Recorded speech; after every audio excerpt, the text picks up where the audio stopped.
Hello and welcome to this webinar by Inspire.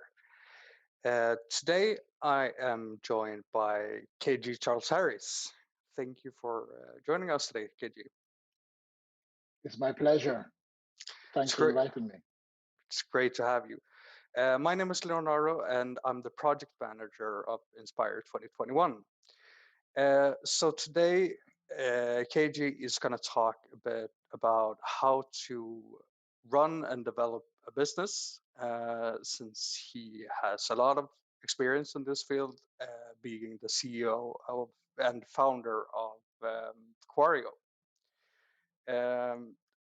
So we're going to start by talking about that, and then at the end we're going to have a Q&A where you will be able to ask questions to KG and he'll answer them as best as possible. So for starters, KG, could you tell us a bit about yourself and how you got started in the industry and how you started Quarrio? I'd be happy to. So I have, as you can imagine, a multivariate background, both in terms of my origin, where I was born, grew up, the types of studies I did, and so on. So I was telling one of the arrangers of this seminar that I could never decide what I wanted to do when I grew up. And I'm still facing that dilemma right now. And that's why you become an entrepreneur, because you really can't decide what you want to do.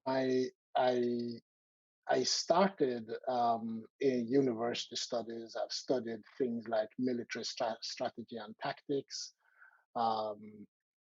special forces organizations, looking at philosophy, theology, and then I went to Handels in Norway, and then I couldn't get a job in what I wanted to do, and I was recruited into an investment bank, which was really interesting for me to see the interaction between what was going on in society and how money was actually steered to different projects and why it was steered to those projects. And after doing that for a while, I went to work with a very wealthy Scandinavian family called the Olsen family, and which, you know, they have their investments, at least started out in shipping and oil. It's a multi-generational family. And so I built up investment strategies for that family. And then I decided to become an entrepreneur, stop earning a lot of money, and start being really a true learner, I would call it. So now I've started several companies in software, enterprise software, in genomics and proteomics, so gene sequencing, that kind of stuff, in aquaculture, in combinatorial chemistry, and now in artificial intelligence. And this company has had a long gestation period, where we had to start by doing a lot of pretty fundamental research, which we spent years on, and then years on development, which was exceedingly frustrating because we went down a lot of wrong paths before we found how to actually scale what we created a prototype of. And so we've recently launched into the market, doing deployments really around the world at this point, and have great initial success. So Quarrio as a company is a company that is based upon the fact that the amount of data is growing exponentially around the world. exponential. I mean, it has a curve like this. The uses for data are growing exponentially. I mean, you cannot get away from talking about data and algorithms, whatever you're doing today. The problem is that with all of this data, the number of people able to work with data is growing at around between 3 and 4% per annum. And what that means is that if you have an exponential curve and you have a low linear curve, the distance between the two curves increases very rapidly. So what we're seeing now is that we as organizations and as societies are becoming dumber and dumber every single day on a relative basis in terms of how do we manage the complex organizations and societies we've created. And we're seeing that this is breaking down, and this is what we're addressing with the kind of AI that we have developed to be able to collaborate with machines. So effectively what we do is that you can actually now speak to a machine or a robot in plain language. That could be English, Chinese. Actually, those are the only two languages we've tried so far. But given the distance between the languages, it should theoretically be any kind of language. We're doing it in Arabic right now as well. And the system actually translates this language, this human language, into machine code automatically with 100% accuracy. Goes out, queries the databases, and answers you back in less than a second. So what you used to have specialized analysts to do, now we can, as normal people, start utilizing the amount of data out there. Because, so that's essentially what we're doing. And when you mentioned these robots and collecting the data, what would be the practical use of such a robot? I mean, if a company were to buy your product, where would they implement your product? So let me give you a practical use case. I think I mentioned it earlier on today. We've just done a deployment in the United Arab Emirates, and they have the utility that runs all of their solar farms, nuclear power plants, desalination, water, sewage, and two of the three largest data centers in the Emirates. I mean, as you understand, they collect a lot of data from IoT or Internet of Things. All devices and so on are now connected, and the data is exploding. But they are no better than before at understanding how do I plan a project, what is the economic effect of a late delivery of a certain part to a project, how does that affect the household that is going to get the water, and so on. And as you understand, this translates into billions of dollars of economic effect. How do you actually think about it along all of that complex supply chain and work chain and economic chain that happens? Well, that's what we help with. So that you as a leader can now simply ask a question, go out and get the data from various data sources. It does all the calculations for you without you having to understand any of the math, and it answers you. Well, so how much is this delay going to cost me? If it's an hour late, it's going to cost me $250,000. What if it is 3 hours late? Well, then it's only going to cost me $275,000, right? If it's 5 hours late, oh, it's going to cost me 10 million. Well, these things are not things that we as humans with our little monkey brains can understand particularly well.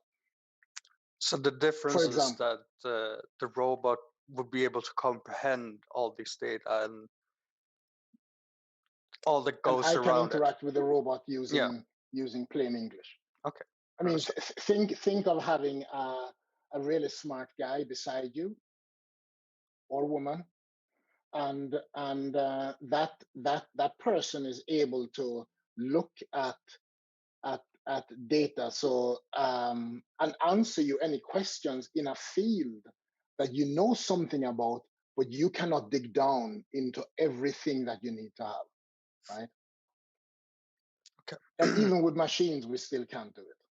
Yeah, it's really fascinating stuff. I'd like to get more into detail about running a business, if you don't mind. So previously you mentioned that there was a lot of frustration when you developed Quarrio. So would you say that patience is a key factor when running a business, or other essentials that goes into it?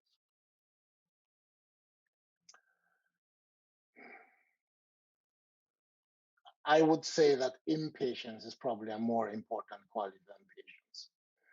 Uh, so there is patience or impatience along one axis, and then there is along the other axis you can look at tenacity, right, or the ability to stick to something, and then you can look at that.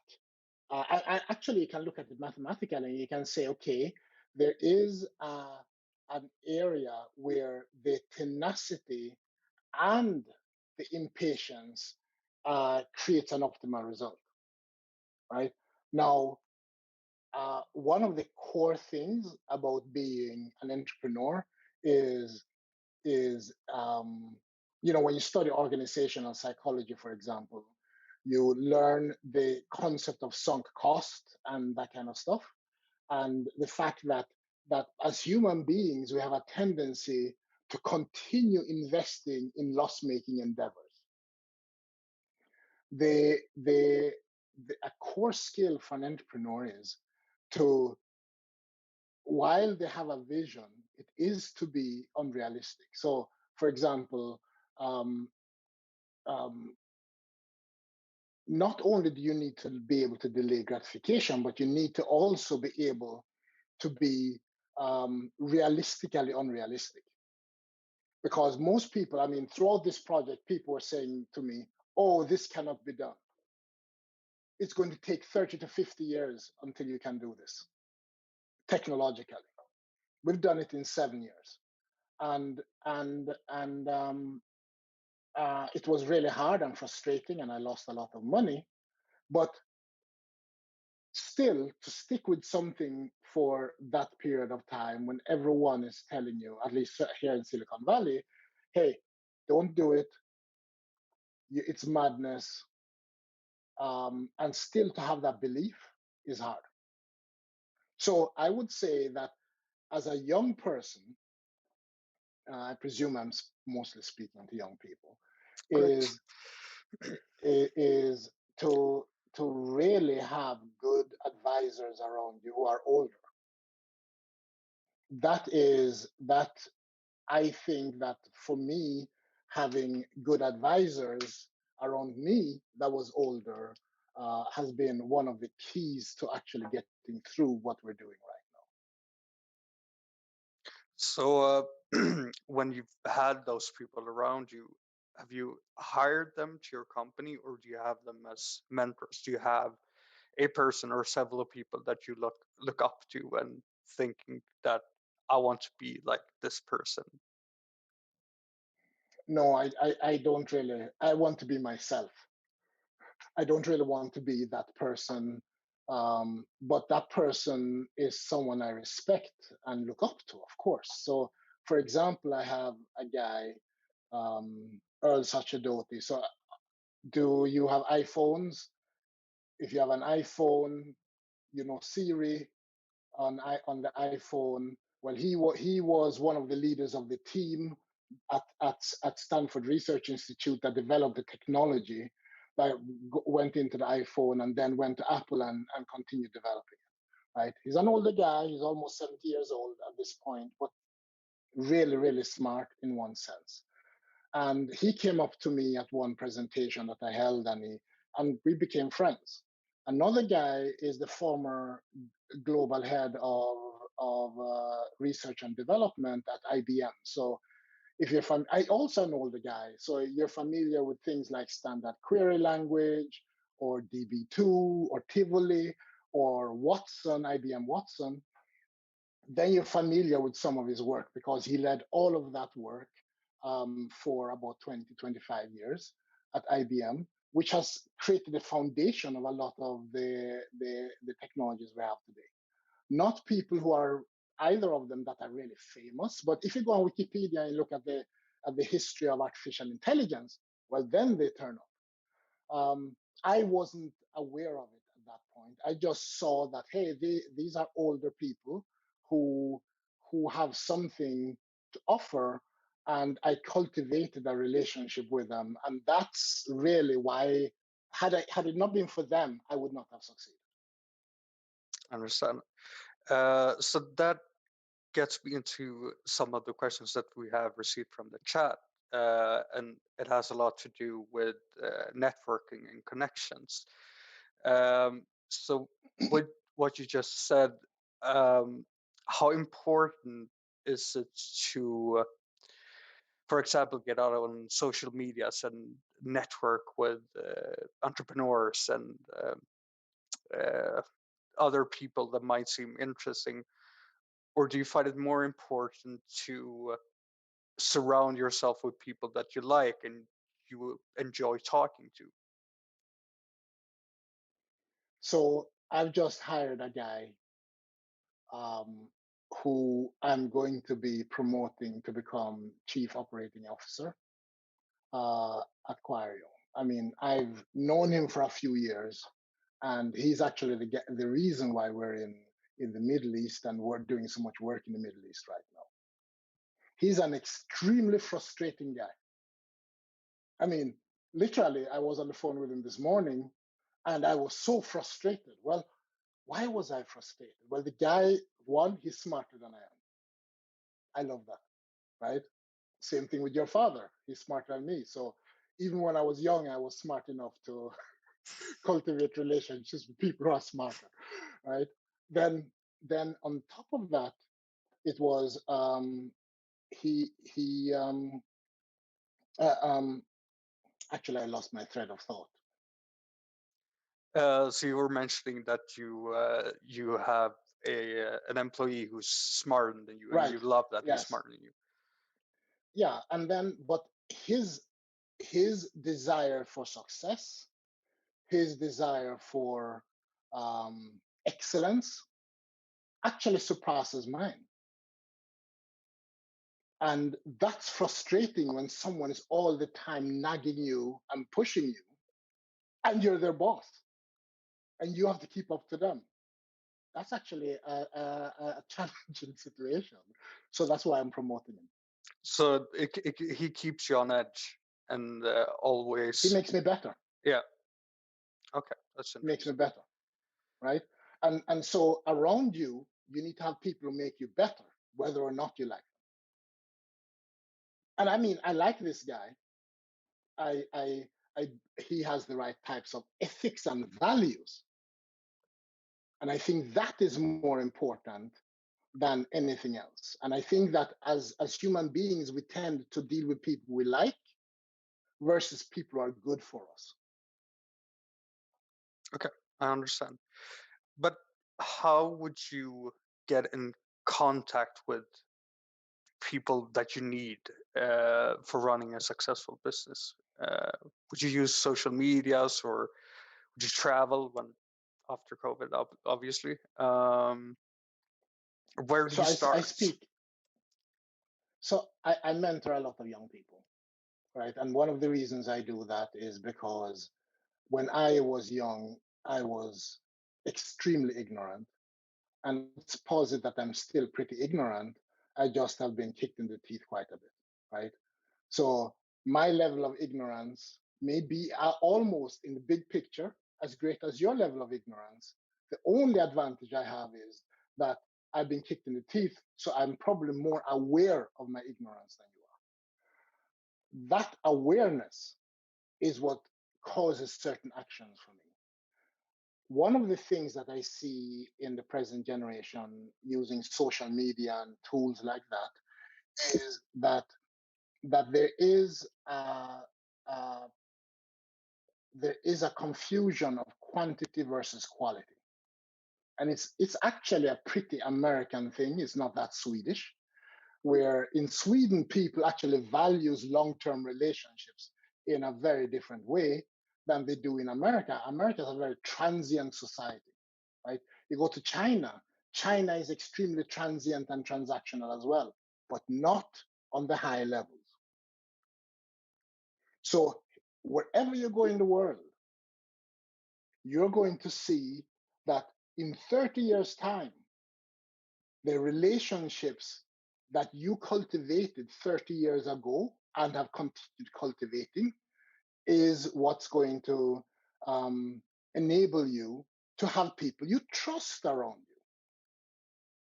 Because the higher up you go, the more precipitous the decisions you make are going to be. And so I would say quantity definitely matters. It absolutely matters, right? Which comes back to the conversation we had yesterday about luck.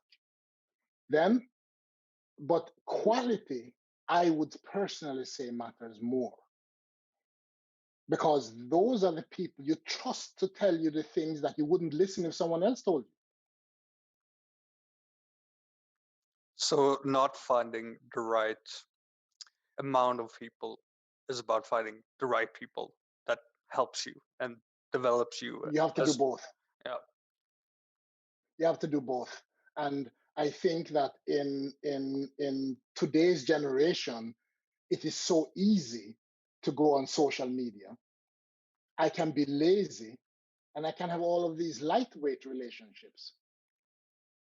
But what happens when I really need something, right? So lightweight relationships are real, and there are studies that have been done on networking and so on that I can send your way that show the value of different types of networking. And I personally dislike the term networking. It's an American term. I much prefer the kind of relationships that you see in some other parts of the world where relationships matter more and they're less transactional, right? But transactional relationships are really important, but so are deep relationships. So finding a balance in between. Finding a balance. But I would say the skill set that you have to develop is the deep relationship. Because we have automated tools now with social media. I can automate. I can look for a profile. I can say, okay, I have 5,000 people who are VPs of sales of major companies around the world on my LinkedIn. Ask a question, get something back. But how do I develop a strategy that is useful? How do I get the right kind of connection or introduction to the right kind of person who comes with an endorsement of me as an individual? I understand.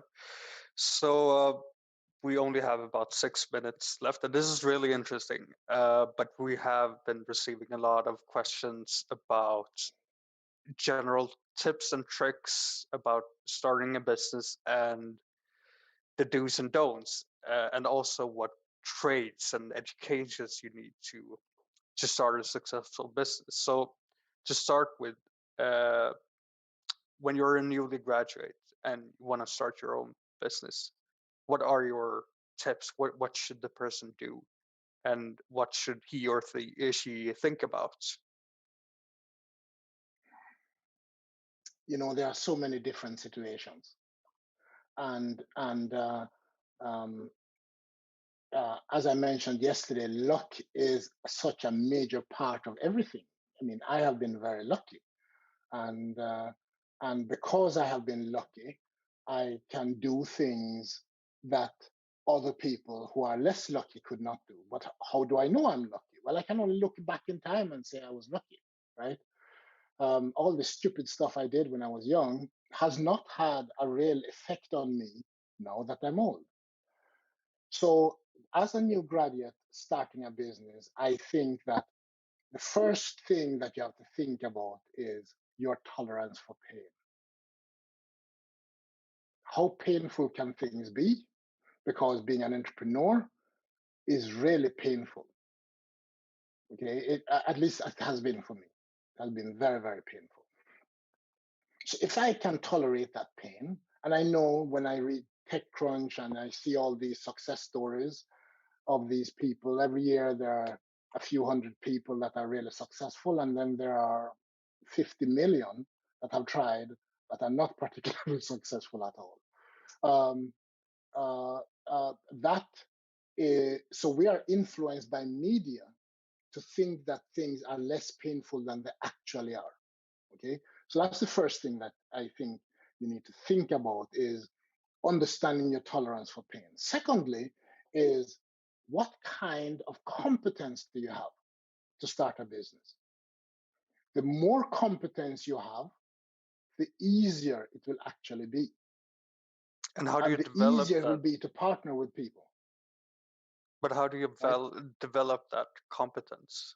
And how do you realize that I have enough to start my own business? Effectively, you want to attract excellence. Okay? The more excellence you attract, the easier it's going to be for you to start a business. So other people have to recognize that you're excellent. How do they recognize that you're excellent? Well, you need to have a skill set and knowledge about something. How are you going to get that skill set or knowledge? It's really hard to display that as a young person, right? As a new graduate, it's really hard to display it. The more and as I mentioned, the more competence you have, the easier it's going to be to start a business. Because, for example, when I started the gene sequencing company, I started that together with a professor of genomics at the veterinary university. Okay, well, he was a professor. He was teaching in the United States and also lived in Norway, and he was a globally known entity. How could I attract that person? Well, that person thought that I was smart in other areas. That's why he wanted to work with me. Similarly, now, the reason these people want to work with me, who are literally global luminaries in their fields, is because they feel that I have some kind of skill set that they lack. And so I would say, for the most people, I would recommend going in and getting real core work experience. Because once you have this work experience, you start identifying problems with how things are working. I spoke to a young woman earlier on that has worked with a company that we are in the process of partnering with. And I'm pretty sure she would, if I asked her, she would be able to say 10 things that she's frustrated with that company that we're partnering with right off the bat, because she has worked with it, right? And so then it's easier to create a company around that problem set, because remember that a company or an organization is really only about solving a problem for somebody else that they consider valuable enough to pay for.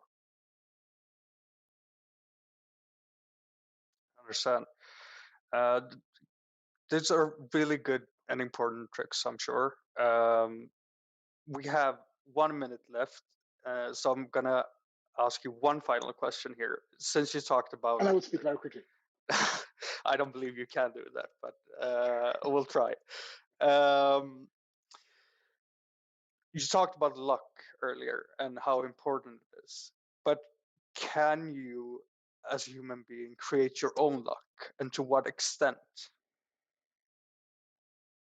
So yes, you can. But yet again, I was speaking to people the other day at the Aspen